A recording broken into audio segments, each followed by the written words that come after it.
과세 물품의 밀수입이나 밀제조를 비롯해 과세 표준의 허위 신고, 과세 물건의 은닉 등과 같이 법률상의 불법 행위를 통해 세금을 회피하는 것을 탈세라고 하는데요. 이렇게 불법적인 방법으로 세금을 탈루한 자에 대해서는 국세청에 신고할 수 있습니다.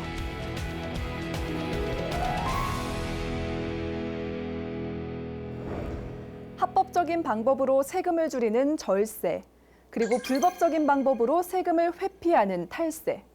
비록 한 단어 차이지만 탈세와 절세는 비교할 수 없는 엄연한 차이가 있는데요.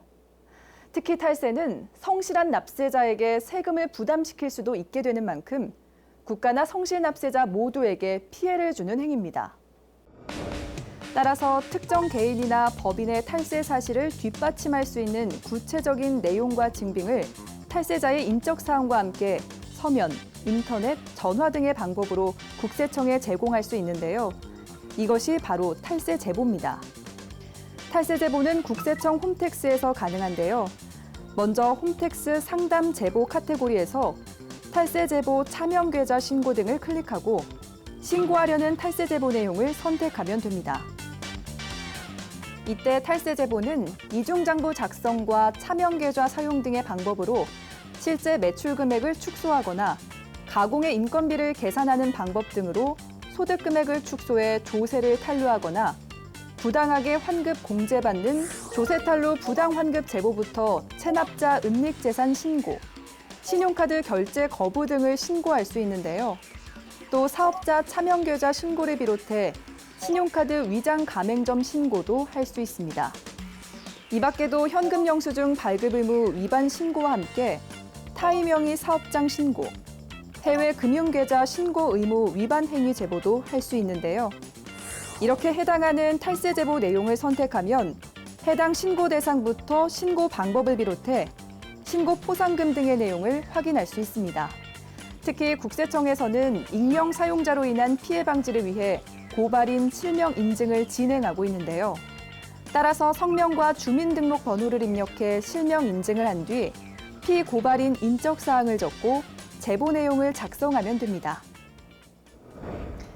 이렇게 탈세 제보는 홈택스 또는 국세청 홈페이지 탈세 제보 코너에서 간편하게 접수할 수 있는데요. 또한 국세청을 비롯해 탈세 혐의자 관할지방 국세청과 세무서에서 서면 접수할 수 있을 뿐만 아니라 국번 없이 126번을 이용해서도 제보할 수 있습니다. 이렇게 접수된 탈세 제보는 지방국세청장 또는 세무서장의 최종 처리 관서장이 처리하고 결과를 제보자에게 회신하는데요. 다만 일반 조세 탈루에 대한 포상금은 탈루세액 등이 5천만 원 이상 추징돼 납부되고 굴복 청구 절차가 종료돼 부과 처분 등이 확정된 경우 지급되며 조세 범칙 행위에 대한 포상금은 탈루세액 등이 5천만 원 이상 추징되고 통고의 이행 또는 재판에 의해 형이 확정되거나 불복 청구 절차가 종료돼 부과 처분 등이 확정된 경우 지급됩니다.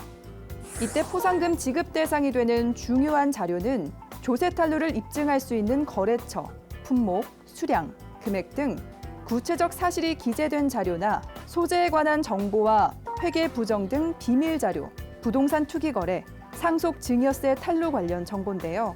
이 밖에도 밀수, 마약 등 반사회적 행위로서 조세 탈루 관련 자료나 조세 탈루의 수법, 규모, 정황 등으로 보아 중요한 자료로 인정되는 자료입니다. 다만 가명이나 제3자 명의로 자료를 제공하거나 공무원이 직무와 관련해 자료를 제공한 경우에는 포상금이 지급되지 않는데요.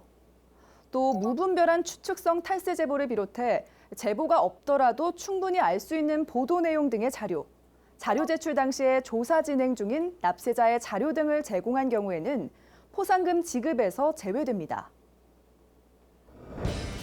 한편 포상금은 탈루세액 등의 5%에서 15%로 30억 원 한도 내에서 지급되며 포상금 요건에 해당하는 경우에는 포상금에 대해 별도로 안내해주고 있는데요. 이 밖에도 국세청은 제보자의 신원에 대해서는 탈세 제보의 접수와 처리 단계별로 철저하게 비밀을 보장하고 있습니다. 탈세자에 대한 여러분의 제보가 불공정한 탈세 행위를 막고 공정세정 구현에 앞장설 수 있는데요. 혹시라도 주변에서 탈세 행위를 발견하셨다면 망설이지 말고 국세청에 신고해 주시길 바라겠습니다.